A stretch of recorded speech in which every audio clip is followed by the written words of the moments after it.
muhimu kwa mustakabali wa Zanzibar na kwa taifa letu kwa ujumla. Kwa umuhimu wa tukio hili, nitumie nafasi hii kushukuru kwa dhati uongozi wa Chama cha Mapinduzi na chama cha ACT Wazalendo kwa kukubali kufanya mazungumzo na maridhiano, kwa kutanguliza maslahi ya taifa badala ya maslahi ya vyama au watu binafsi. Kwa mahsusi kabisa ni kushukuru wewe Mheshimiwa Rais wa Zanzibar pamoja na Mheshimiwa Othman Masoud Othman kwa kutanguliza maslahi ya nchi katika kutafuta mustakabali wa pamoja wa amani kwa nchi yetu Zanzibar.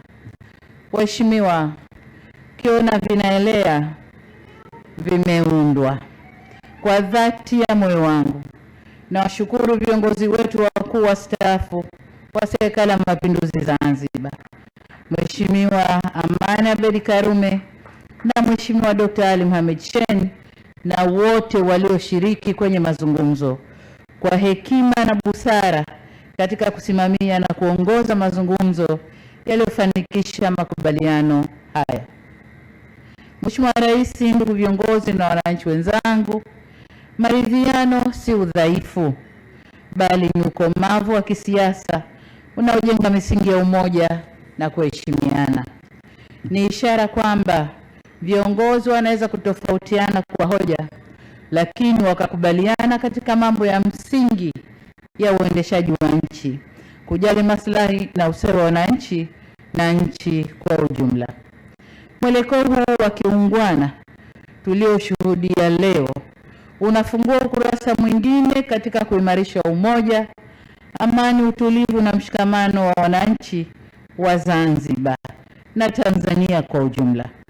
Hakika jitihada hizi zinapaswa kuendelezwa na kuenziwa.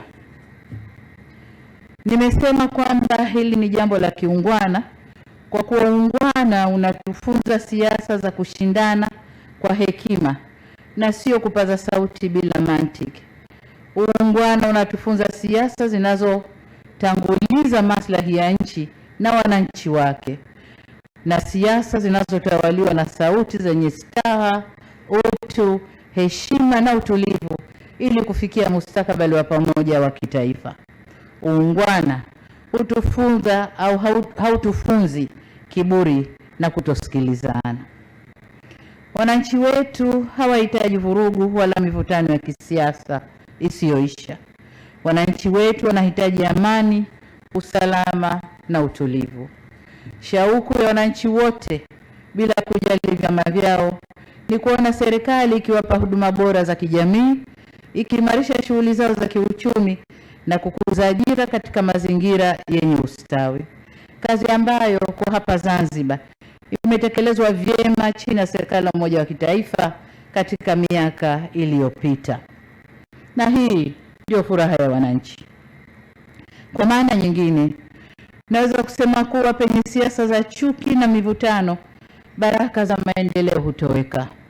Lakini penye siasa za staha na maridhiano, maendeleo hupata nafasi na kuchanua. Hatua tuliyofikia leo ni makubaliano ya kuunda tena serikali ya umoja wa kitaifa na kuanza mazungumzo ya mustakabali wa Serikali ya Mapinduzi Zanzibar. Kwa hiyo, wito wangu ni kuendelea kuyaheshimu makubaliano haya. Tuendeleze mazungumzo kwa uwazi na kuaminiana, huku tukizingatia misingi ya umoja, amani, usalama na utulivu wa taifa letu. Hekima tuliyoonyesha leo ikalindwe kwa matendo mema ya kesho, na imani tuliyojenga kwa muda mrefu isiangushwe na maneno au mienendo isiyo na tija. Mheshimiwa Rais, ndugu viongozi na wananchi, kwa kuwa nimepata fursa hii au nafasi hii kuzungumzia masuala ya utulivu na amani katika taifa letu, nataka nitumie pia fursa hii kuwaonya wale wote wanaojiita wanaharakati kwa jina ili wapate kutambulika duniani, lakini kiuhalisia matendo yao ni ya kigaidi. nataka niseme kidogo tafsiri ya ugaidi. Ugaidi unajumuisha vitendo vya uvunjifu mkubwa wa amani, uharibifu wa mali na miundombinu vinavyokusudia kuitishia jamii au kuishurutisha serikali kukubaliana na matakwa ya watu au kundi fulani kwa ajili ya kutimiza haja za kisiasa, kiitikadi au kidini.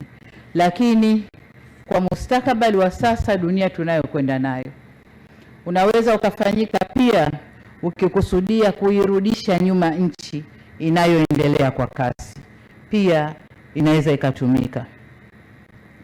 Watu au kundi hilo linakuwa na kauli zinazovaa sura ya kizalendo, lakini kwa undani ni maslahi binafsi.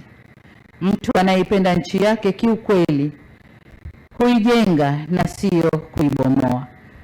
Pande huu tumeipenda nchi yetu, tumetofautiana, tumevumiliana, hatukufanya vurugu za kubomoa nchi yetu wala kuharibu au uvunjifu wa amani.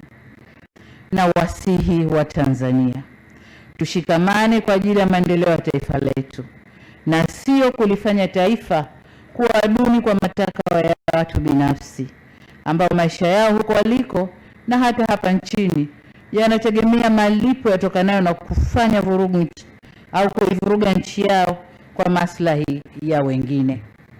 Katika hali hii, niwahakikishie Watanzania kwa serikali yenu inasimama imara katika ulinzi wa raia wake na mali zao. Nanyi kwa upande wenu mnapaswa kuungana na serikali yenu katika kulinda maeneo yenu na mali zenu. Vitendo vya kigaidi katu havikubaliki, sio kwa Tanzania tu bali ulimwengu mzima. Hivyo basi, niwaonye kwa mara nyingine wale wote wanaojishughulisha na vitendo hivyo kwamba taifa lolote duniani hutumia nguvu ya dola kuhami raia wake na kulinda heshima yake. Nasi Tanzania kama taifa hatutasita kufanya hivyo. Mheshimiwa Rais, ndugu viongozi na wananchi wenzangu, napoelekea kumalizia hotuba yangu, nataka niwahakikishie kwamba serikali ya Jamhuri ya Muungano wa Tanzania itaendelea kuunga mkono juhudi zote zenye dhamira ya kulinda amani, kuendeleza umoja wa muungano wetu na kuimarisha ustawi wa wananchi wetu. Zanzibar ikiwa na amani, Tanzania inakuwa salama. Hapa naomba nisisitize na kusema amani ni mtaji, maridhiano ni daraja, na wananchi ndio sababu ya uongozi wetu. Hatuna budi kuwatumikia kwa amani na utulivu.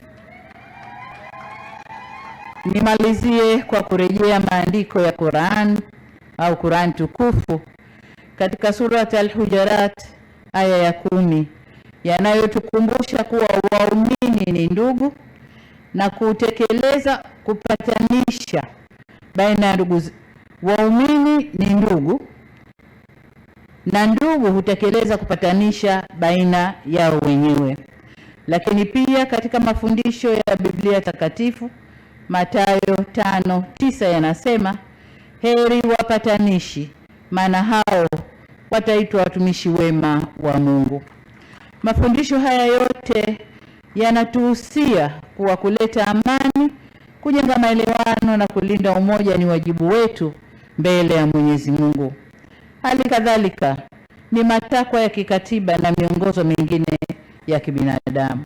Hivyo basi, niwaombe tena viongozi na wananchi wote wa Zanzibar na Jamhuri ya Muungano wa Tanzania kwa ujumla, tuendelee kushirikiana tukitanguliza uzalendo, tukilinda amani na kuomba Mwenyezi Mungu atupe hekima, uvumilivu na unyenyekevu, na tuongoze katika njia sahihi ya kulinda makubaliano haya kwa manufaa ya Zanzibar na taifa lote kwa ujumla. Asanteni sana kunisikiliza. Asante.